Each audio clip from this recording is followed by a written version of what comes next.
Hi, எல்லாருக்கும் வணக்கம். ஆஹ் நான் ஜோசப் விலாண்டு டிக்சன்.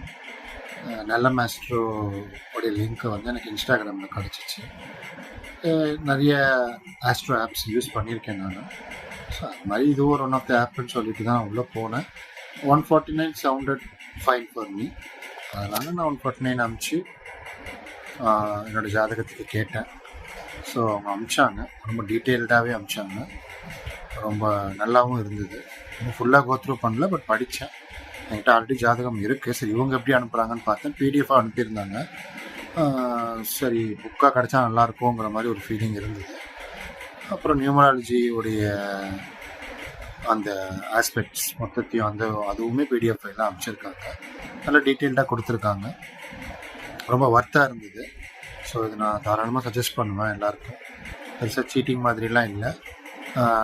நம்மளுடைய டேட் ஆஃப் பர்த் இதெல்லாம் நம்ம கரெக்டாக கொடுத்துட்டா அவங்க ப்ரீடிஃபைண்டாக நமக்கான பலன்களை கரெக்டாக கணிச்சு கொடுத்துட்றாங்க. ஸோ அது நமக்கு ஹெல்ப்ஃபுல்லாக இருக்கும். இப்போ நிறைய பேர் நிறைய இடத்துல கொடுத்து எழுதும்போது அவங்களும் கம்ப்யூட்டரில் போட்டு தான் எடுத்து தராங்க. பட் இந்த அளவுக்கு கிளியராக இருக்கான்னு கேட்டால் எனக்கு தெரியல. ஸோ இது நல்லா சாஃப்ட் காப்பியாக நிறையவே யூஸ்ஃபுல்லாகவும் இருக்குது. நமக்கு ஃப்யூச்சருக்கு இது ரொம்ப ஹெல்ப்ஃபுல்லாக இருக்கும். இப்போ எங்கேயாவது நம்மளோட ஜாதகத்தை கேட்குறாங்கன்னா சாஃப்ட் காப்பியாக இதை ஹோல்ட் பண்ணி வச்சுக்கிறது நம்மளுக்கு அட்வான்டேஜ் இருக்குது. ஸோ அதனால் இதில் போட்டிருக்கிறதும் நமக்கு எளிய தமிழில் நல்லா புரிகிற மாதிரி தான் இருக்குது. ஸோ ஸ்டெப்ஸும் ரொம்ப சிம்பிளாக தான் இருக்குது.